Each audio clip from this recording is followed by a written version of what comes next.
السلام عليكم ورحمة الله وبركاته. الحمد لله رب العالمين والصلاة والسلام الأتمان الأكملان على المبعوث رحمة للعالمين وعلى آله وأصحابه أجمعين. أما بعد. Aujourd'hui, comme convenu, l'idée c'est d'aborder ensemble un point de la biographie du prophète sallallahu alayhi wa sallam, un événement de sa biographie qui est survenue l'année 5 de l'Hégire. Et cet événement n'est pas sans importance, comme tout ce que l'on espère pouvoir étudier de sa biographie d'ailleurs, mais bien au contraire, il est question d'une bataille qu'ont menée les musulmans de la première génération et par laquelle, bi'idhnillahi azza wa jal, par la permission d'Allah subhanahu wa ta'ala et par décret venant de lui, l'islam est toujours pratiqué, bien entendu, et la parole d'Allah subhanahu wa ta'ala devait être réalisée. Bien entendu que l'islam parcourra le temps, inchangé jusqu'à la fin de ces derniers. Mais pour ceux qui l'ont vécu, il s'agissait d'une grande épreuve. Nous, ce qui est compliqué dans la biographie du prophète sallallahu alayhi wa sallam, dans ce genre de situation-là, avant qu'on entre dans le vif du sujet, c'est de se mettre à leur place, et c'est normal. Nous, en fait, subhanallah, on connaît déjà le dénouement. Donc c'est dur de ressentir quelquefois la crainte ou la peur qu'ils ont dû ressentir. C'est dur de se mettre à leur place parce qu'on a déjà la fin de l'histoire. Mais l'idée c'est quand même d'essayer autant que faire se peut de vivre ensemble cette intervention-là. On le répète tout le temps, pas comme une histoire que l'on nous conterait pour nous endormir, mais pour espérer en extirper déjà une force spirituelle. Rien de mieux que la biographie du prophète sallallahu alayhi wa sallam et des compagnons pour faire évoluer sa foi et aussi pour en extirper des sagesses dans notre manière d'appeler Allah subhanahu wa ta'ala, dans notre manière d'adorer Allah subhanahu wa ta'ala de manière générale. C'était aussi l'occasion de voir si tout est bon de votre côté. Sans plus attendre, on partage le support. Biographie du prophète sallallahu alayhi wa sallam. Toujours dans les événements survenus après l'hégire du prophète sallallahu alayhi wa sallam vers Médine, l'année 5 est caractérisée par cette bataille que l'on appelle la bataille des coalisés, ou encore la bataille du fossé. En arabe, on l'appelle Ghazwatul Khandaq ou Ghazwatul Ahzab. Une sourate a même été nommée par cet événement-là. Al-Ahzab, Surat Al-Ahzab, qui décrit quelques détails relatifs à cette bataille-là. Premièrement, pour la situer, on est l'an 5 de l'hégire. Plus particulièrement, durant le mois de Shawwal, donc après Ramadan, les musulmans rentrent de la bataille de Mustaliq contre la tribu de Mustaliq, sujet traité la semaine passée. L'affaire de la calomnie contre Aïcha est mise au grand jour.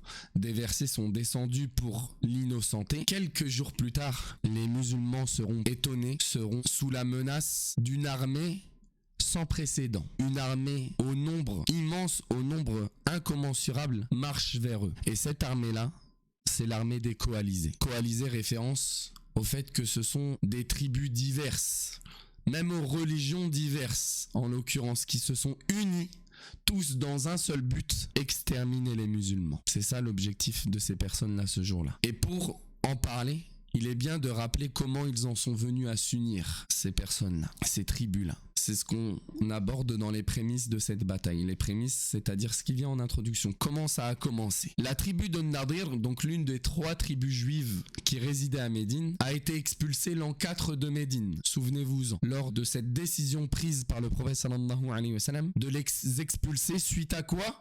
Suite à leur tentative de l'assassiner. Souvenez-vous, ils avaient souhaité assassiner le prophète sallallahu alayhi wa sallam. Et le prophète sallallahu alayhi wa sallam leur permettra d'en sortir vivants de cette volonté de l'assassiner. Il leur accordera même un délai de quelques jours pour faire leur clic et leur claque et partir. Vous ne restez plus à Médine. Trop, c'est trop. On a patienté sur vous, sur les nuisances que vous avez fait subir à nos femmes, à nos enfants, aux nôtres. On va pas aller plus loin. Vous quittez Médine. Vous avez 3 jours. Vous quittez Médine. Et le chef de la tribu de Nadir, souvenez-vous-en, c'était Huyay ibn Akhtab. Cet homme dont on avait déjà parlé et dont on reparlera, le père de sa fille, future femme du prophète sallallahu alayhi wa sallam. Mais on avait déjà aussi parlé de lui dans le passé. On avait cité l'une de ses répliques lorsque le prophète sallallahu alayhi wa sallam il est arrivé à Médine et que les juifs de Médine ont tenté de savoir s'il était question de celui qui avait été annoncé dans leur livre ou non, ou d'un imposteur. Et surpris, ils ont été de constater justement par l'intermédiaire de Huyay ibn Akhtab que c'était bel et bien l'envoyé qui avait été annoncé dans leur livre. Huyay ibn Akhtab, il avait avait été alors consulté par les siens sur qu'est-ce qu'ils vont faire après cette information-là. Huyay ibn Akhtab, il avait dit, on va le combattre. On sait que c'est le prophète, mais on va le combattre. Pour dire un petit peu à quel genre de personne on a affaire. Une personne qui connaît la vérité, mais qui pourtant, Huyay ibn Akhtab de cette tribu-là, va décider avec certains des siens de faire la tournée de la péninsule arabique dans l'objectif de rallier qui il peut parmi les Arabes pour exterminer les musulmans. N'ayant pas digéré cette expulsion, alors que c'est un traitement de faveur clairement qui lui a été accordé, une chance incroyable, il décide de ne pas s'en arrêter là. Il va voir chaque chef de tribu, un à un, parmi les chefs de tribu de la péninsule arabe. Il va voir les Quraysh et il leur tient des beaux discours dans lesquels il les incite à aller combattre le prophète sallallahu alayhi wa sallam. Et il leur promet de l'aide. Nous, on ne peut pas le faire nous-mêmes, il leur dit. Et vous, vous le pouvez et on vous aidera. On vous soutiendra là-dedans. Quraysh finit par adhérer à l'idée. Il va voir la tribu de Ghatafan, très grande tribu dans la péninsule arabique. Et ils finissent par adhérer aussi au projet. Il va voir comme ça différentes tribus dans la péninsule. Et il réussit à rallier bon nombre de tribus à sa cause, à savoir exterminer les musulmans. Et petite anecdote étonnante, c'est malgré le fait qu'il soit l'initiateur, l'instigateur de tout ça, les juifs de la tribu de Nadir ne participeront pas à la bataille. Ils vont chauffer tout le monde, si tu préfères, mais ils vont pas participer. Huyay ibn Akhtab, il réussira à réunir un nombre tellement grand de tribus que le nombre de participants à cette bataille-là, côté associateur, atteindra un nombre qui n'est pas connu dans la péninsule auparavant. C'est 10 000 hommes qui se dirigeront vers Médine. 4 000 de Quraysh, énormément de Ghatafan sous leurs sous-tribus, aussi diverses qu'elles soient. C'est 10 000 hommes qui marchent vers Médine. Je vous parle même pas des cavaliers, des milliers de cavaliers, des milliers de chameaux, tous armés jusqu'aux dents. Leur objectif, c'est d'anéantir les musulmans. Rien que ça. Et le prophète sallallahu alayhi wa sallam, on l'informe de l'arrivée de cette incroyable armée vers Médine. Et c'est alors, comme à son habitude, qu'il décide de consulter ses compagnons. Il leur demande conseil sur la stratégie à adopter. Et c'est alors qu'un compagnon va se démarquer dans cette bataille-là. Un compagnon qui n'est pas arabe d'origine, que vous connaissez certainement sous le nom de Salman al-Farisi. Salman le Perse. Salman, il va proposer une stratégie incroyable pour le contexte, pour l'époque, pour la géographie du récit. Il va proposer que l'on creuse un fossé entre nous et l'ennemi. Il dira cette fameuse parole, Ya Rasulallah, inna kunna bi Faris, idha husirna, khandaqna alayna. Quand nous étions assiégés en Perse, nous creusions des tranchées autour de nous pour nous défendre. Et c'est une stratégie que les Arabes ne connaissaient pas. L'idée de trancher, c'est un stratagème que les Arabes de l'époque ne connaissent pas. Il est sans précédent pour la localisation de la bataille dans la péninsule arabique. Et c'est alors que ce plan-là va être adopté. Le prophète sallallahu alayhi wa sallam, il est agréablement surpris de cette idée-là et il y adhère totalement. Et c'est alors que le fossé va être creusé. Quand je vous parle d'un fossé, vous pensez peut-être à quelque chose d'assez simple à creuser de quelques mètres. Non. On parle d'un fossé d'une longueur de 5 km, d'une profondeur d'à peu près 3 mètres, d'une largeur de 4 à 5 mètres. C'est un travail sur 5 km qui demande des efforts incroyables alors que l'ennemi est déjà en marche. Le prophète sallallahu alayhi wa sallam va ordonner aux hommes de se répartir en groupes de 10.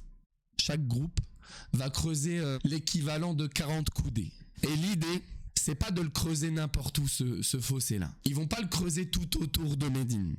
Il n'y en a pas besoin. Le prophète sallallahu alayhi wa sallam, par son intellect militaire, et c'est d'ailleurs quelque chose qui lui qui est relevé pour cette bataille et pour d'autres décisions qu'il prend, il va faire preuve d'une très grande sagesse dans la localisation de ce fossé-là. Il va le demander à ce qu'il soit fait au nord de Médine. Pourtant, énormément d'ennemis. Quraysh vient du sud. Ghatafan, bon, ils entourent un peu Médine côté est. Mais il va demander qu'il soit fait au nord. Pour vous faire une petite photo, ça c'est Médine à l'époque du prophète sallallahu alayhi wa sallam. Il va demander à ce que le fossé soit fait ici. Pourquoi ? Est-ce que j'ai une meilleure photo ? Avec le fossé, oui. Donc là, tout ça là, c'est le fossé. Tout ça. Ici, on a la mosquée du prophète sallallahu alayhi wa sallam. En fait, il le fait à cet endroit-là seulement et pas au reste des coins de Médine parce que Médine a déjà ses barrières naturelles qui empêchent à une armée de passer par là. Donc vous voyez par exemple, tout ce qu'on voit en noir, c'est de la roche volcanique. C'est un terrain qu'on ne peut pas facilement prendre quand on est une armée de 10 000 hommes. Et qu'on n'a pas intérêt à prendre quand on a une armée de 10 000 hommes, sous peine de perdre son avantage numérique. Du coup, le prophète sallallahu alayhi wa sallam, il en déduit qu'une telle armée, sa force serait de nous attaquer en ayant des lignes les plus larges possibles. C'est de la stratégie militaire. Médine, elle est encerclée par ce qu'on appelle des pierres volcaniques, donc Harratul Wabra. Pour ceux qui auront l'occasion un jour de venir à Médine, peut-être de visiter ces endroits-là. Harratul Waqim. Et au sud aussi par des chaînes de montagnes, etc., et des palmiers. Donc, le fossé, il est creusé qu'à ces endroits-là. Et ça suffit en termes de peine parce que c'est pendant plusieurs jours qu'ils vont devoir creuser. C'est pendant plusieurs jours, on va mobiliser tous les hommes possibles pour cette tâche-là, avant que n'arrive l'ennemi. Donc certains savants, ils disent ça va durer 6 jours, sans répit. Le prophète sallallahu alayhi wa sallam va participer avec ses compagnons.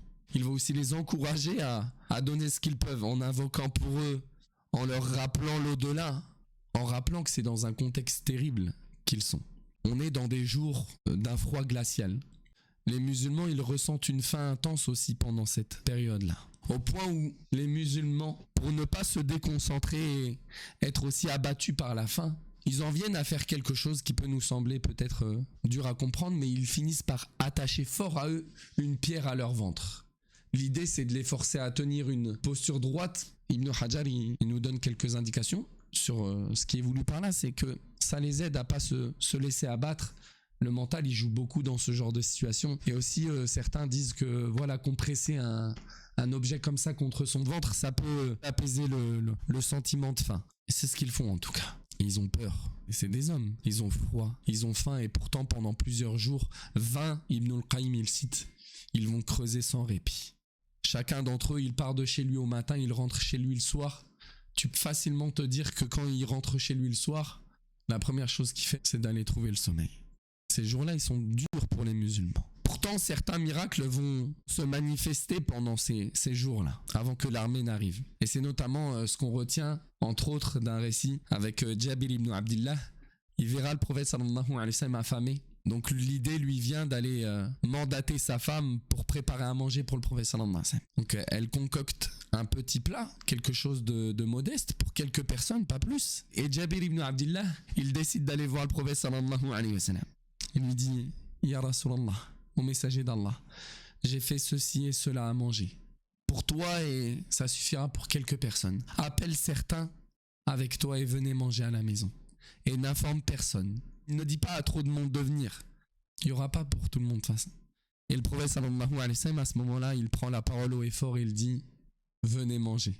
Jabir, il nous a préparé quelque chose. Et Jabir, il est dépité. Il est dépité et en même temps, Sami'ana wa ata'na, c'est le prophète sallallahu alayhi wa sallam. Il retourne chez lui, il va voir sa femme. Et sa femme, elle lui dit une parole dans le sens, ouais, tu m'as vraiment causé du tort, toi. Je t'avais dit de pas... Je t'avais dit de dire ça au prophète sallallahu alayhi wa sallam. Qu'il n'y avait que pour quelques personnes, pas plus. Là, il y a plus de 1000 personnes qui viennent manger. Il y a plus de 1000 personnes qui viennent manger. Est-ce que le prophète sallallahu alayhi wa sallam, il a fait une erreur? Non. Jabir, il dit, moi, je lui avais dit de pas le dire. Et il l'a dit. Le prophète sallallahu alayhi wa sallam, il ordonne aux gens de se répartir en plusieurs groupes. Et d'entrer chez Jabir groupe par groupe et de manger jusqu'à satiété. Jusqu'à qu'il n'éprouve plus aucun sentiment de faim. Et c'est ce que chaque groupe fait. Et Jabir, il nous dit, chaque fois qu'un groupe part, rien n'a diminué de cette nourriture-là. Rien. Je constate de mes yeux que rien n'a diminué. Alors qu'ils ont mangé jusqu'à ne plus avoir faim. Et Jabir, il nous dit, c'est 1000 personnes qui mangeront ce jour-là de ce plat-là. Et c'est un des prodiges qui est survenu pendant cette épopée-là, si je puis dire. D'autres prodiges sont aussi relatés. Mais passons directement à l'arrivée des associateurs, des coalisés, au rempart de Médine.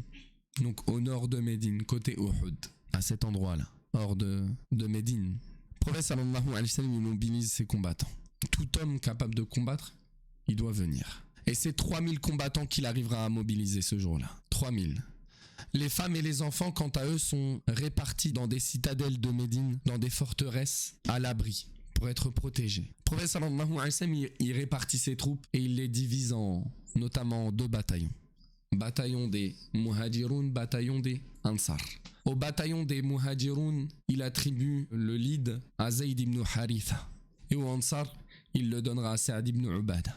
Qu'est-ce qui se passe après cela? Alors, les deux armées se voient. Et plusieurs réactions sont à relater à cet effet-là. On a, dans un premier temps, la réaction des coalisés. Lorsqu'ils tombent nez à nez avec ce fossé qui les sépare de ceux qu'ils veulent exterminer. Et il n'y a pas d'autre chose à dire si ce n'est leurs paroles. Wallahi innaha la makida. Ils disent par Allah, et les mécréants de Quraysh, ils adoraient Allah. Par Allah, le problème c'est qu'ils lui associaient d'autres choses. Par Allah, c'est une ruse qu'on n'a jamais connue. On connaît pas ça.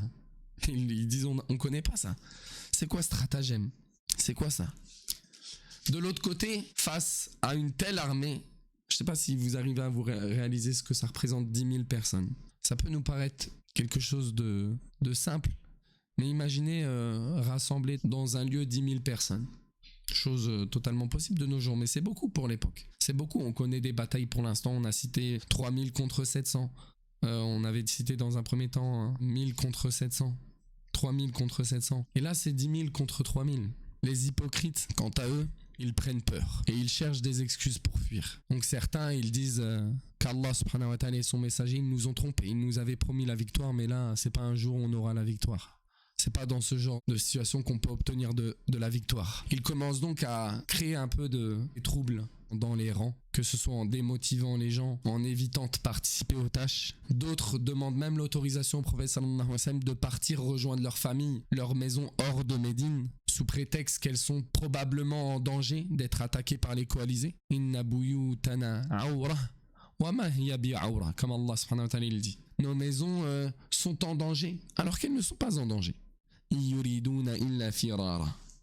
Ils ne veulent que fuir par ces excuses-là. Et le prophète sallallahu alayhi wa sallam, il accepte leurs excuses et il les laisse partir. Il reste que les croyants, dont la réaction quant à eux, c'est celle-ci, c'est de dire Sadaqana Allah wa rasuluhu. Allah il nous a dit vrai et son messager il nous a dit vrai. Allah subhanahu wa ta'ala il décrit leur réaction en disant Walamma ra'al mu'minuna al-ahzab. Lorsque les croyants ils ont vu les coalisés, qalu hadha ma wa'adana Allah. Ceci est ce qu'Allah nous avait promis et son messager. Et Allah a dit vrai et son messager aussi. Et cela n'a fait qu'augmenter leur foi et leur soumission. Quelle est cette promesse qu'Allah leur a promis? Et le messager, c'est la victoire en ce jour. Pourquoi? Parce qu'ils sont dans un jour terrible. Et ils savent que c'est lorsque on arrive dans les dernières limites possibles de la patience que le secours il arrive.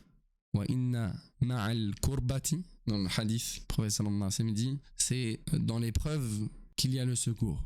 C'est après la difficulté que vient la facilité. Ils connaissent tous ce verset qu'Allah subhanahu wa ta'ala nous donne lorsqu'il nous dit Am hasibatum an tadkhulul jannah wa lamma ya'tikum mathalul ladhina khalaw min qablikum. Pensez-vous qu'on vous donnera le paradis, que vous rentrerez au paradis, alors que vous n'avez pas connu ce que les gens auparavant ont connu comme épreuve? Massathumul ba'sa wa darra wa zulzilu hatta yaqula ar-rasul wal ladhina amanu ma'ahu mata nasrullah. Ils ont été touchés par les calamités, par le mal, jusqu'à ce que le messager parmi eux et les gens avec lui qui ont cru finissent par dire quand est-ce que le secours d'Allah il viendra? Ala inna nasrallahi qarib. N'est-ce pas que c'est à ce moment-là que le secours d'Allah est proche? Donc eux ils ont confiance, une confiance indéniable en leur Seigneur, Azza wa Jal. Et c'est ce qui fait leur mérite. C'est là qu'on distingue le vrai croyant du faux croyant, du véridique du menteur. C'est dans ce genre de situation-là. Et vous savez, Allah subhanahu wa ta'ala, il nous éprouvera jusqu'à sortir la goutte, l'essence, le vrai croyant parmi ce tas de personnes qui se prétendent croyants. Nous, on est là à la moindre épreuve, on en vient à douter, on en vient à chavirer, on en vient à délaisser l'obéissance d'Allah subhanahu wa ta'ala à la moindre épreuve. Eux, ils ont subi ça. Et c'est pour qu'on médite que ça a traversé l'histoire. Les coalisés, leur réaction à travers ça, après avoir constaté cela, c'est d'établir un siège. Ils savent qu'il n'y aura pas facilement de combat face à face direct. Leur décision, c'est de siéger jusqu'à ce qu'on ait obtenu ce qu'on désire. On va rester le temps qu'il faut. Et les sièges, quelquefois, ça dure des mois et des mois. Moi, il me semble avoir vu que le siège de Bagdad, que les Mongols ont tenu contre Bagdad au 7e siècle, Quelque chose de très triste d'ailleurs dans l'histoire, ce qui s'est passé en cette période-là. C'est Bagdad qui a été mis à feu et à sang comme elle n'a jamais été mise à feu et à sang dans l'histoire. Ils disent que c'est l'un des sièges les plus rapides et le siège il a duré 6 mois. Donc pendant 6 mois, on encercle la forteresse, qui est une ville, en l'occurrence, une grande ville comme Bagdad, et on met à l'épreuve leurs réserves jusqu'à quand ils auront des vivres et quand ils en auront plus, ils vont se rendre. Bon là, leur décision c'est de faire ça. En même temps, ils essayent de trouver des failles au fossé. Donc ils essayent de parcourir en long et en large ce fossé pour y trouver une brèche, une faille. Un côté qui n'a pas été aussi profond que les autres. Et les musulmans, pendant ce temps-là, leur moyen de les empêcher de trouver la moindre faille, c'est les arroser de flèches. Chaque fois qu'ils essayent d'exploiter une faille, les musulmans, ils sont là. Ils sont là aux aguets pour leur faire pleuvoir une salve de flèches contre eux. Et c'est pour ça que l'échange, dans un premier temps, il se concentrera sur cet aspect-là. Le combat, il aura des formes particulières dans cette bataille-là. Cette bataille-là, ne pensez pas qu'il est question d'une grande bataille où il y aura énormément de morts malgré le grand nombre de personnes mobilisées. Non. On compte une dizaine de morts, moins d'une dizaine de morts de chaque camp. Je divulgage un peu la fin, mais on compte moins de 10 morts dans les deux camps. Mais c'est une guerre de nerfs en fait. Les musulmans, ils ont vraiment été mis à l'épreuve durant cette bataille-là. Et elle marque aussi quelque chose de très important qu'on va mentionner à la fin. Donc les combats, ils sont particuliers. Ils sont particuliers parce qu'ils sont pas réellement en direct, armée contre armée. Non, c'est des échanges de flèches. Saad ibn Mu'adh, d'ailleurs, il sera blessé durant cette bataille-là. Il sera blessé, il sera atteint d'une flèche, et cette flèche-là finira par lui donner la mort, mais post-bataille. Il lui reste des choses à accomplir à cet homme. Cet homme-là, d'ailleurs, pour qui le trône d'Allah subhanahu wa ta'ala a tremblé lorsqu'il est mort, comme il nous l'est rapporté dans de nombreux récits. Il y a aussi des combats contre des personnes qui ont réussi à franchir le fossé. Je pense notamment à ce qui est rapporté, même si sur l'authenticité il y a quelque chose à en redire, sur ce combat-là notamment qu'il y a eu entre Ali ibn Abi Talib, qui était assez jeune pour l'époque, contre un homme qui s'appelle Amr ibn Abdi Woud. Amr ibn Abdi Woud. C'est un homme dont les hauts faits de bravoure, de puissance militaire étaient connus de tous dans la péninsule. Il est rapporté de lui qu'il arrivait à faire des 1v10 facilement dans le Jahiliya. Qu'une fois, pendant un voyage, ils ont été attaqués par 10 hommes et tous ses compagnons, ils sont partis. Et lui, il est resté, il les a mis à mal. Il en est sorti victorieux. C'est un homme, il est connu pour sa bravoure, pour sa force. Même s'il est âgé, c'est quelqu'un qui a de l'expérience. Il arrive à franchir le fossé avec d'autres personnes, dont Ikrima ibn Abi Jahl. Et il tombe nez à nez avec certains compagnons du prophète sallallahu alayhi wa sallam. Et Ali ibn Abi Talib, il demande la permission d'aller lui faire face. Parce que cet homme-là, il demande que quelqu'un vienne le prendre en duel. Et Ali demande à l'autorisation au prophète sallallahu alayhi wa sallam d'y aller. Et le prophète sallallahu alayhi wa sallam, il veut pas dans un premier temps. Mais il finit par le laisser y aller. Ali, il insiste. Il insiste pas pour partir. Il insiste pour y aller. Et Amr ibn Abdi Woud, à ce moment-là, il dit, moi, en résumé, il dit, moi, je veux pas te combattre. Il y a des gens plus grands que toi, plus expérimentés que toi. Moi, je veux pas te battre, toi. Je veux pas me battre contre toi. En plus, ton père, c'est quelqu'un que j'aime beaucoup, que j'aimais beaucoup avant qu'il ne décède. On était très proches, lui et moi. Donc, je veux pas te faire de mal. Ali dit, moi, je veux te faire du mal. Lui, il lui dit, moi, je veux pas te tuer. Je veux pas te tuer. Ali lui dit, moi, je veux te tuer. Ana uridu an aqtulak. Moi, je veux me battre contre toi. Et Amr, face à cette audace-là, il est rapporté qu'il tombe dans un état de colère sans précédent. Il descend de sa monture, il tue sa monture. Il tue sa propre monture. Qu'est-ce que ça veut dire? Est-ce que ça veut dire qu'il n'y a pas de battre en retraite là? Tu m'as provoqué, maintenant tu m'as trouvé. Il tue sa propre monture et il se dirige vers Ali. Et s'ensuit un combat tellement énergique que la poussière, elle finit par les recouvrir. On n'arrive pas à savoir qui est qui dans ce combat-là. Et qu'on finisse par entendre seulement, après un moment de silence, un takbir. Allahu Akbar. Et c'est à ce moment-là que les musulmans comprennent que c'est Ali qui a gagné contre ce guerrier légendaire, si je puis dire, haut la main. Et les musulmans, ils sont réjouis face à cela. Et les associateurs, parmi les coalisés qui ont réussi à traverser le fossé, ils sont pris d'une peur et ils finissent par rebrousser chemin. Des petits combats comme ça qui ont lieu. Donc c'est des formes de combat particuliers. Et la situation, elle stagne comme ça. Les musulmans, ils sont bien sûr mobilisés jour et nuit. C'est une guerre de nerfs, je le rappelle. C'est éprouvant mentalement, nerveusement. Encore une fois, je le répète, vous avez le dénouement. Eux, ils l'ont pas. Bien sûr qu'ils ont la promesse d'une victoire, mais eux, individuellement, comment ils savent que ça va se dénouer? Ils savent pas. Oui, on va gagner. Comment? On ne sait pas. Est-ce que moi je vais survivre? Est-ce que ma famille va survivre? Ils ne savent pas comment, bien sûr, le secours d'Allah va survenir. Et c'est là que leur foi est éprouvée. Nous aussi, on sait que l'islam finira par triompher. Pourtant, on a le droit d'avoir peur sur comment nous on sera lorsque l'islam va triompher. Donc, c'est les mêmes peurs qui les gagnent. On parle d'une guerre. Imagine-toi l'ombre que c'est 10 000 hommes face à toi. Qu'ils attendent une seule chose, c'est trouver un moyen de passer. Abu Sofyan, voyant que la situation est stagne, il décide de faire quelque chose de très rusé. Il propose à Huyay ibn Akhtab d'aller voir un homme qui s'appelle Ka'b ibn Asad al-Quradi. Ah, normalement, si vous êtes arabophone, al-Quradi, ça vous fait penser à une affiliation à une tribu, Qurayza.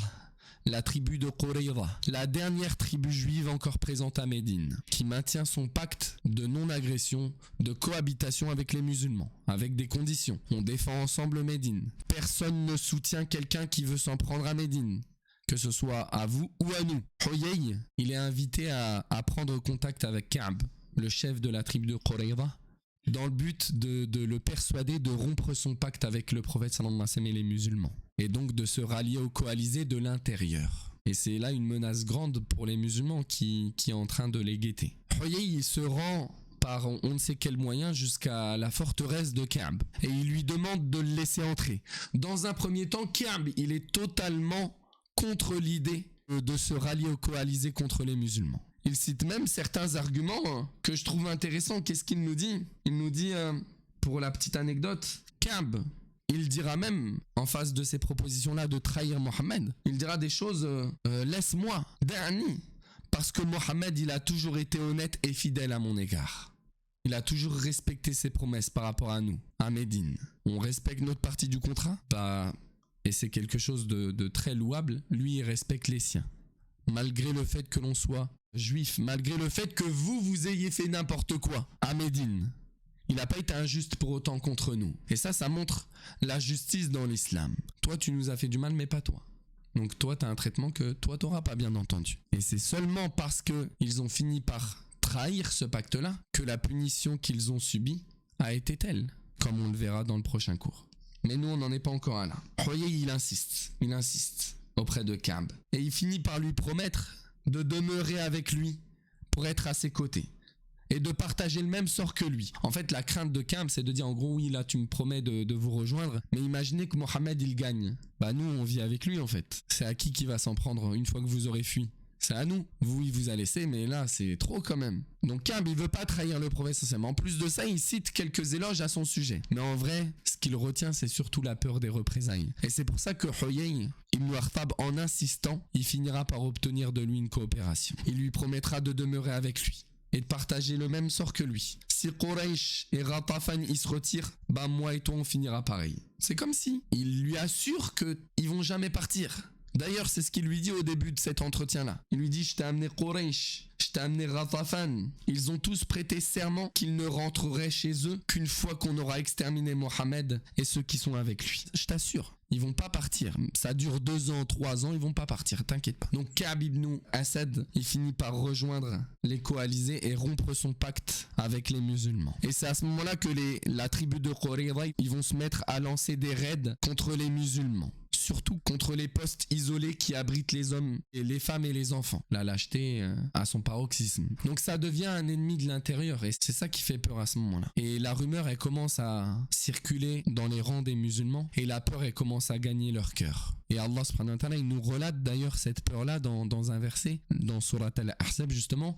إِذْ جَاءُوكُمْ مِنْ فَوْقِكُمْ وَمِنْ أَسْفَلَ مِنْكُمْ وَإِذْ زَاغَتِ الْأَبْصَارُ وَبَلَغَتِ الْقُلُوبُ الْحَنَاجِرَ وَتَظُنُّونَ بِاللَّهِ الظُّنُونَ. Lorsque assiégés du haut, vous êtes assiégés d'en haut, du nord. Vous êtes assiégés du fond de la vallée. Maintenant, vous avez un ennemi derrière vous. Les yeux, ils ont fini par être effarés. Et les gorges, elles ont été serrées. La boule à la gorge. La crainte, la peur extrême. Vous vous livriez à ce moment-là au sujet d'Allah à toutes sortes de suppositions.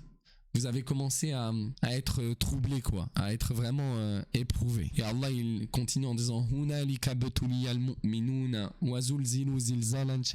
c'est là que les croyants, ils ont été mis à l'épreuve et durement ébranlés, durement troublés. Donc là, l'épreuve a été telle que certaines personnes ont été désemparées. Et c'est à ce moment-là que les hypocrites, ils ont fait encore une deuxième apparition. Hudayfa, il nous dit, à ce moment-là, najamal munafiqun. Les hypocrites, ils ont fait leur entrée en scène. Ils ont fait leur entrée en scène. De quelle manière? Ils ont commencé à lancer des doutes comme ça dans les rangs des musulmans. C'est leur coutume habituelle, hein. C'est pour ça qu'ils se sont convertis à l'islam d'ailleurs. C'est pour mieux le détruire de l'intérieur. Ils en viennent à dire Mohammed, il nous promettait les trésors de Kisra et de Qaïsar. Mohammed, il était là à nous promettre les trésors du roi de Perse et de César, du roi des Romains. En gros, il nous promettait la victoire contre ces deux empires-là. Et au final, même contre cette menace-là, on est en train de perdre le contrôle, de perdre le dessus. Regardez leur faible confiance en Allah subhanahu wa ta'ala. Et leur volonté de semer ce même doute dans le cœur des gens. Et ils disent aujourd'hui, alors qu'il nous promet ça, il n'y a personne parmi nous qui est en confiance quand il va faire ses besoins. Lorsque chaque personne va faire ses besoins, il craint d'être assassiné par derrière. Il craint qu'on aille s'en prendre à sa famille. C'est d'ailleurs ce qu'ils ont tenté de faire. Comme vous le savez, certains hommes de la tribu de Qurayza, ils ont été envoyés en éclaireur pour aller chercher des informations où ils ont enterré leurs femmes et leurs enfants. C'est Safiya bint Abdel Muttalib qui nous raconte ça, la tante du prophète sallallahu alayhi wa sallam. Elle nous dit alors qu'on était rassemblés dans la forteresse, j'ai vu une ombre au loin tourner autour de la forteresse. Et je me suis dit, lui, ils avaient entendu parler de la rumeur du tournement de veste de Banu Qurayza. Elle dit, j'ai remarqué que c'était un espion de Banu Qurayza, de la tribu de Qurayza, qui rôdait autour de la forteresse. Elle a sollicité un homme qui était présent d'intervenir, mais il n'a pas voulu intervenir. Elle a dit, je me suis voilé, j'ai mis ma ceinture, tout ça, et je suis descendu moi-même de la forteresse. Lorsqu'il s'est approché de la porte, j'ai entrouvert la porte et je lui ai sauté dessus. Et je l'ai poignardé plusieurs fois. Regarde cette femme, courageuse, subhanallah, dans une telle situation. Et elle a ramené la dépouille à l'intérieur. Et à ce moment-là, elle a pensé à faire quelque chose de très intelligent.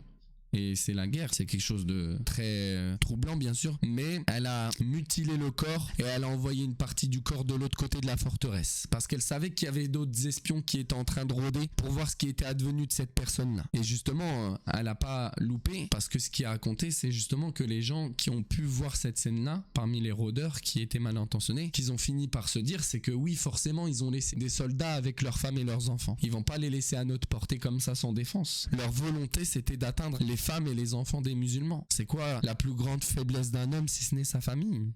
Et c'est très médiocre, c'est exécrable, mais c'est le cas. Il n'y a rien de mieux pour l'abattre que s'en prendre à sa famille, d'avoir la main mise sur eux. Et par cet acte-là, qui paraît isolé, mais très important, les musulmans ont été préservés d'un très grand mal. Le prophète sallallahu alayhi wa sallam, avec cette menace qui plane sur les musulmans de l'intérieur, il décide d'ordonner une surveillance constante de Médine, jour et nuit.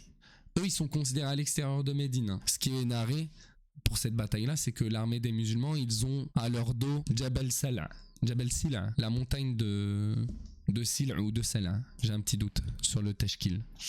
Ils font face à l'armée des coalisés qui tentent d'exploiter chaque faille. Et donc, ils sont répartis sur cette ligne. Mais le prophète sallallahu alayhi wa sallam, il envoie des soldats vers Médine pour patrouiller jour et nuit, criant dans les rues le takbir, Allahu Akbar, pour annoncer leur présence. C'est quelque chose que tu trouves dans certains récits. Je me rappelle une chose qui existait fut un temps dans les villes comme ça qui n'étaient pas éclairées. Il y avait une garde qui était établie dans les villes, un homme avec une torche qui parcourt la ville de nuit et qui crie le takbir pour annoncer sa présence, pour éloigner les voleurs, les personnes mal intentionnées. Donc c'est un peu ce qu'ils font. Ils parcourent la ville auprès des lieux sensibles, les forteresses, etc., etc. De la menace de Banu Qurayza, qui, je le rappelle, est située ici. Leur forteresse, à eux, dans Médine, elle est située ici. Elle est située à cet endroit-là de Médine. Donc les musulmans, ils font face aux coalisés. Et la tribu de Qurayza, elle est située ici. C'est des forteresses qu'ils ont. Ok. La deuxième chose qu'entreprend le prophète sallallahu alayhi wa sallam, c'est de faire face à cette crise par une tentative de négociation avec Ghatafan, donc une grande tribu qui a mobilisé peut-être la moitié des coalisés présents pour cette bataille-là. Le prophète sallallahu alayhi wa sallam, il a en tête une idée avec cette menace de l'intérieur, de l'extérieur. Donc la tribu de Qurayza, ils ont tenté de nuire aux musulmans de cette manière-là. Les musulmans interceptent aussi du soutien que Banu Qurayza tente d'envoyer matériellement aux coalisés. Le prophète sallallahu alayhi wa sallam, il voit les musulmans qui sont pris d'une peur sans pareil. Il a une idée, c'est de négocier une réconciliation avec Ghatafan. Donc il a pour idée d'envoyer des émissaires aux deux chefs que représente cette tribu-là, notamment Uyayna ibn al-Hisn et Al-Harith ibn Aouf. Donc son idée, c'est de dire, ok, moi je vous propose un deal, repartez avec toutes vos troupes et je vous promets un tiers des récoltes de Médine chaque année. Et ce qui est rapporté, c'est que Ghatafan allait accepter cela. Il y a eu une préacceptation de la part des deux représentants de cette tribu-là, de ce marché-là, qu'ils allaient accepter. Et donc affaiblir les coalisés en partant avec la moitié des forces et qu'il allait rester plus que Quraysh si vous préférez contre les musulmans, et les musulmans ils allaient être préservés d'une défaite cuisante à ce moment-là si ça finissait en face à face, en combat direct. Le prophète sallallahu alayhi wa sallam il décide d'envoyer les deux Sa'd pour aller procéder à cette négociation là, Sa'd ibn Mu'adh et Sa'd ibn Ubada. Sa'd ibn Ubada, lorsque le prophète sallallahu alayhi wa sallam il lui fait part de cette proposition là, il lui dit ô messager d'Allah, est-ce que cette idée là c'est un ordre d'Allah ou c'est une déduction de ta part? Le prophète sallallahu alayhi wa sallam il lui dit que ça vient de lui, c'est pas une révélation d'Allah. Donc Sa'd ibn Mu'adh il lui dit du coup, s'il s'agit d'une décision de ta part pour nous protéger, et c'était le cas, le prophète sallallahu alayhi wa sallam il voulait les protéger par cela, en conditionnant cela, il voulait protéger les musulmans et les rassurer quoi, affaiblir l'ennemi bien sûr, chose importante, mais il voyait aussi que les musulmans ils avaient l'air très éprouvés par ça. Comprenez bien que rien n'est garanti à ce moment-là. La réaction des musulmans jusqu'à nouvel ordre, ça peut être, même s'il y a promesse du secours d'Allah subhanahu wa ta'ala bien sûr, mais ça peut être beaucoup de personnes qui fuient. Donc Sa'd, qu'est-ce qu'il dit? Il dit si c'est une décision de ta part pour nous protéger, alors c'est inutile. Est-ce que nous on n'a jamais fait ça avec eux? On les connaît même avant l'islam, Ghatafan. On n'a jamais accepté ce genre de deal là, je vous fais le résumé. Est-ce que c'est maintenant qu'Allah nous a honorés en nous guidant à l'islam et qu'il nous a donné la puissance par ton biais, par ton intermédiaire, qu'on va leur céder nos biens? Il a dit par Allah, ils n'auront de nous que l'épée. Sa'd y propose ça. Le prophète sallallahu alayhi wa sallam en voyant ces propos-là, et Sa'd, les deux Sa'd, ils représentent des tribus, les tribus des Ansar quand même, il approuve son point de vue. Et il dit c'est une chose que je voulais pour vous préserver. Vu que tous les Arabes ils s'étaient unis contre vous, c'était une chose que je voulais faire pour vous préserver. Sinon lui il est convaincu que le secours d'Allah subhanahu wa ta'ala va venir. Et dans les jours qui suivent, un événement survient qui va changer la donne dans la bataille. Et c'est cette conversion d'un homme qui s'appelle Nu'aym ibn Mas'ud al-Ashja'i. Cet homme là, il se convertit secrètement à l'islam et il vient voir le prophète sallallahu alayhi wa sallam pour l'en informer. Sa première requête, il demande au prophète sallallahu alayhi wa sallam de lui donner une mission dans cette bataille-là pour soulager les musulmans. Qu'est-ce que je peux faire? Et le prophète sallallahu alayhi wa sallam, ce qu'il lui dira, c'est que t'es qu'un seul homme. Tu peux pas tout faire. Mais si tu peux faire quelque chose, va khadhil al-adou, va pousser l'ennemi à se quereller en interne. Va semer la zizanie chez l'ennemi. Fa inna al-harba khid'a. Le prophète sallallahu alayhi wa sallam, il lui dit, parce que la guerre, c'est une affaire de ruse. C'est une partie très, très intéressante que de relever que la guerre n'est que ruse. Qu'est-ce que veut dire le prophète sallallahu alayhi wa sallam par cela? Ce n'est pas se permettre tout dans l'islam. Nous-mêmes, envers notre ennemi, on ne se permet pas tout. Que ce soit la torture, que ce soit l'injustice, etc., etc. Mais, comme An-Nawawi il dit, l'idée c'est pas de permettre quelque chose d'inconcevable en islam, c'est de permettre de diffuser des fausses informations. Et il y a plein de récits comme ça dans des guerres même pas religieuses, qu'on a appris, je m'en rappelle, en histoire, pendant la Seconde Guerre mondiale. Il y avait des affaires comme ça de fausses transmissions d'informations, donc on faisait en sorte de transmettre des informations qu'on savait réceptionner ou écouter par l'ennemi pour leur donner des mauvaises indications. Et dans ce sens-là, c'est compréhensible en fait. Donc l'idée c'est ça, va semer la zizanie chez l'ennemi pour les affaiblir. Donc Nu'aym, son rôle à ce moment-là, il est proche de tous les partis des coalisés. Donc Nu'aym, il va aller voir un à un les participants de cette bataille-là, les représentants des bataillons. Et il va user d'une stratégie rhétorique pour les amener à s'entretuer quelque part, pour se quereller. Donc il va voir Quraysh dans un premier temps. Et il va voir Qurayza dans un premier temps, la tribu de Qurayza. Donc la tribu juive de Médine. Et ce qu'il leur dit, donc il leur dit, vous connaissez mon amour pour vous, ma fidélité envers vous, etc., etc., mon estime que j'ai pour vous. Ce que je vous suggère, c'est de ne pas faire confiance à Quraysh et de ne pas combattre à leur côté. Pourquoi? Il leur dit, parce qu'ils peuvent vous abandonner à tout moment. Donc si vous combattez avec eux, demandez absolument à Quraysh des otages de chez eux. Demandez-leur des otages, des gens qui restent avec vous, jusqu'à que la bataille soit conclue. Et il les laisse là-dessus. Ils disent ouais, t'as raison, on va faire ça. Nu'aym, il va ensuite voir Quraysh et il met en œuvre un stratagème similaire. Il a prétendu que les Juifs, ils regrettaient déjà leur rupture du contrat. le fait qu'ils ont rompu le pacte avec Mohammed. Ils regrettent déjà ça, il leur dit. Et sous peu, ils vont arrêter de combattre avec vous. Ils vont donner leur soutien à nouveau pour Mohammed. Donc, s'ils vous demandent des otages, sachez que c'est pour les donner à Mohammed. C'est ça qu'il leur dit. Sachez que c'est un stratagème de leur part pour prouver leur fidélité aux musulmans. Donc ne leur accordez surtout pas. Regarde, donc il met en place un stratagème.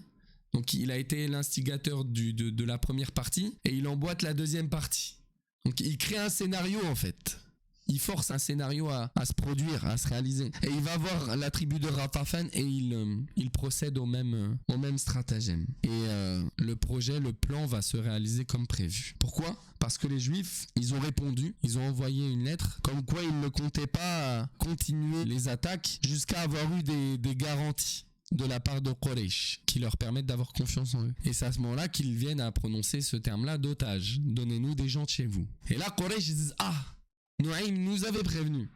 C'est en train de se réaliser. Ils sont vraiment en train de tenter de nous berner. » Donc eux ils disent bah nous on arrête avec vous aussi. Nous on arrête. Et Ghatafan pareil. Donc le plan de Nuaym il est couronné de succès. Parce que il commence à naître entre eux une méfiance mutuelle. Donc chacun arrête de donner suite un peu au déroulement de la bataille. Mais il continue à garder position. Et c'est à ce moment-là que le coup de grâce va être donné pour le dénouement décisif de la bataille, de cette guerre de nerfs, par une cause très importante pour le musulman. Les musulmans, ils vont se réfugier dans l'invocation d'Allah subhanahu wa ta'ala. Et le prophète sallallahu alayhi wa sallam avec eux à leur tête. Ils vont invoquer Allah subhanahu wa ta'ala. Oh Allah, protège nos points faibles, apaise nos craintes. Allah, donne-nous le secours. Et donc les musulmans, ils vont se réfugier vers leur meilleure arme. Ils vont user de leur meilleure arme pour obtenir la victoire dans cette bataille-là, ou le dénouement favorable. C'est l'invocation d'Allah. C'est la chose, ils vont utiliser la chose qui leur a déjà donné victoire dans une précédente bataille. À laquelle je fais allusion à votre avis ? À la bataille de Badr. C'est l'invocation à la bataille de Badr qui a permis aux musulmans en tant que cause d'obtenir le secours d'Allah subhanahu wa ta'ala. Et c'est la sagesse qu'il faut retenir de ce genre d'épreuve-là. Si tu es cerné de tout mal, réfugie-toi vers l'invocation d'Allah subhanahu wa ta'ala. Si tu te sens enfoncé dans les abysses, dans les problèmes, dans les troubles, qui sont tes ennemis quelque part, qui sont tes coalisés à toi quelque part, réfugie-toi, utilise ta meilleure arme contre ça. C'est l'invocation d'Allah et c'est ce qu'Allah subhanahu wa ta'ala attend de nous. Si tu es noyé dans les abysses des péchés, que tes coalisés à toi qui mènent une bataille contre toi, c'est tes péchés, desquels tu n'arrives pas à t'extirper, qu'est-ce qui t'empêche d'user de ton arme la plus forte qui soit ? L'invocation d'Allah. L'invocation d'Allah, c'est la clé de toute la réussite. Certains plus prédécesseurs, ils disaient, l'invocation, c'est la clé de tout bien, une chose pour laquelle tu es déjà récompensé pour la faire. Que tu obtiens réponse ou non. Mais en plus de ça, c'est la clé de ta réussite ici-bas et dans l'au-delà. Et cette leçon, c'est celle qu'il faut nous donner dans cette bataille-là. Lorsque vous ne pouvez plus rien faire, lorsque vous étiez acculé, que vous étiez contre le mur, pris par devant, par au-dessus, par en dessous, par la droite, par la gauche, par derrière, qui était votre secoureur ? C'est Allah subhanahu wa ta'ala. Si Allah subhanahu wa ta'ala il est avec toi, alors que les coalisés, ils sont unis tous contre toi, qui peut te surpasser ? Personne. Qui peut te dominer, qui peut prendre le dessus sur toi ? Personne. C'est ce que le prophète sallallahu alayhi wa sallam nous enseigne dans un hadith très intéressant. Wa'alam, law ijtama'u ala an yadurruka bi shay'in, lam yadurruka bi shay'in illa qad katabahu Allahu alayk. Sache que si les hommes, des premiers aux derniers, du premier, depuis la création d'Adam, jusqu'au dernier, s'unissaient pour te faire un mal, pour te vouloir du mal, ils ne pourraient te vouloir du mal si ce n'est qu'Allah subhanahu wa ta'ala l'a écrit contre toi. Et s'ils s'unissaient tous pour te faire un bien, ils ne pourraient pas le faire si Allah l'a pas prédestiné pour toi. Et c'est bien de reconnaître qu'Allah c'est ton meilleur allié, qu'Allah c'est ton confident lorsque ça va mal. Mais où t'en es dans la pratique de cela pour la préservation de tes biens, pour l'accroissement de tes biens, pour la préservation de ta famille ? Où on en est par rapport à ça ? Et ce genre d'épreuves-là, à notre échelle, Allah subhanahu wa ta'ala, il les envoie justement pour qu'on ressente ce besoin de l'invoquer. Donc les musulmans, ils se réfugient vers l'invocation d'Allah subhanahu wa ta'ala. Tandis que les associateurs, les coalisés, ils sont pris dans cette querelle interne. Et c'est à ce moment-là que le secours d'Allah subhanahu wa ta'ala justement intervient. Ala inna nasrallahi qarib, n'est-ce pas que le secours d'Allah subhanahu wa ta'ala est proche ? Après l'épreuve, il y aura le dénouement, t'inquiète pas. Avec la difficulté, il y aura la facilité. T'inquiète pas, même si le soulagement il a lieu après que t'aies rendu l'âme, il aura lieu indéniablement. Mais espérons-le, il aura même lieu ici-bas. Il t'a juste demandé de faire les causes. Invoque Allah subhanahu wa ta'ala. Allah subhanahu wa ta'ala, il enverra un secours pour les croyants. En plus de cette querelle dans laquelle les coalisés sont plongés, le coup de grâce, il est donné. Parce qu'ils sont toujours sur place. Allah subhanahu wa ta'ala, il va envoyer un vent froid, un vent fort qui ne touchera que les coalisés. Il y a qu'une barrière qui les sépare. C'est quelques centaines de mètres. Pourtant, ils seront touchés par un vent d'une extrême violence. Et si Allah subhanahu wa ta'ala l'avait voulu, comme Ibn Hajar le dit, c'est un vent qui les aurait tous exterminés, qu'il aurait envoyé, comme il l'a déjà envoyé pour d'autres communautés. Mais là, l'idée, c'était pas de les exterminer, c'était de les faire fuir. Peut-être raisonneront-ils. Donc un vent qui a fait voler leurs tentes, voler toutes leurs provisions, tout leur équipement, tous leurs ustensiles de cuisine, tous leurs effets personnels divers, tout s'envolait. La poussière, elle a fait son apparition, ils voient plus rien. Ils ont froid, ils sont touchés par un vent glacial. Et en plus de ça, Allah subhanahu wa ta'ala, il envoie des anges qui sèment la peur dans leur cœur. Comme Allah subhanahu wa ta'ala nous dit dans le Coran, justement, à cet effet-là. Ya ayyuhalladhina amanu dhkuru ni'matallahi alaykum, idh ja'atkum junudun. Ô vous qui avez cru, rappelez-vous ce bienfait d'Allah envers vous, lorsque des armées vous ont assiégé et que nous vous avons envoyé contre elles un vent et des troupes que vous ne pouviez voir. Fa'arsalna alayhim rihan wa junudan lam tarawha. On a envoyé contre cette armée qui s'était mobilisée contre vous et auquel vous ne voyez pas de victoire. On a envoyé un vent et une armée que vous ne voyez pas, que vous ne pouviez voir ce jour-là. Et Allah certes voit clairement tout ce que vous faites. Les associateurs, ils sont pris d'une peur indescriptible. Le prophète sallallahu alayhi wa sallam, il envoie Hudhayfa. Et le récit, il est très intéressant, mais on va essayer d'aller à la fin de ce cours-là, de voir la fin un peu. Il envoie Hudhayfa pour aller voir ce qui se passe de leur côté clairement. Et Hudhayfa, il y va et il voit que c'est la peur là-bas, c'est le chaos. C'est le chaos. Et c'est alors que les troupes des coalisés décident de battre en retraite. Et la bataille se termine sur ce chaos-là qui a gagné les troupes, sur la fuite de ces derniers. Et cette parole du prophète sallallahu alayhi wa sallam, qui marque la fin de la bataille, après être rentré à Médine, permettre aux soldats de rentrer à Médine, parce qu'ils étaient à l'extérieur de Médine. Al-ana narzuhum wa la yarzunana. On terminera le cours sur cette phrase-là. Et on reprendra quelque peu la fin de la bataille de l'Ahzab pour basculer sur une partie 2 de la bataille contre la tribu de Qurayza au sein de Médine, qui a trahi le pacte et qui a voulu s'en prendre au prophète sallallahu alayhi wa sallam et à ses compagnons. Le prophète sallallahu alayhi wa sallam, il dit maintenant, c'est à nous d'attaquer. C'est plus à eux. Et cette bataille-là, pour faire simple, elle marque la fin d'une ère et le début d'une nouvelle ère. Elle marque la fin d'une ère, si je puis dire, défensive. Une phase où le prophète sallallahu alayhi wa sallam, c'était pas lui qui attaquait directement ses ennemis. Oui, il y avait des offensives qui étaient lancées, mais c'était soit pour intercepter une caravane, c'était pas directement pour livrer une bataille, c'était pour obtenir affaiblir l'ennemi, et puis finalement ça se transformait en bataille comme Badr, ou alors c'était contre un groupe, une tribu qui avait prévu de les attaquer. Maintenant, c'est à nous d'attaquer. Donc ça marque la fin de cette ère-là, même si on pourrait revenir sur l'époque de faiblesse à la Mecque, jusqu'à ce moment-là où le prophète sallallahu alayhi wa sallam, il dit « Maintenant les choses vont changer, c'est nous qui allons attaquer, c'est fini ». Bien sûr, dans l'optique d'appeler à Allah subhanahu wa ta'ala. C'est pas simple vengeance qui est voulue à travers ça.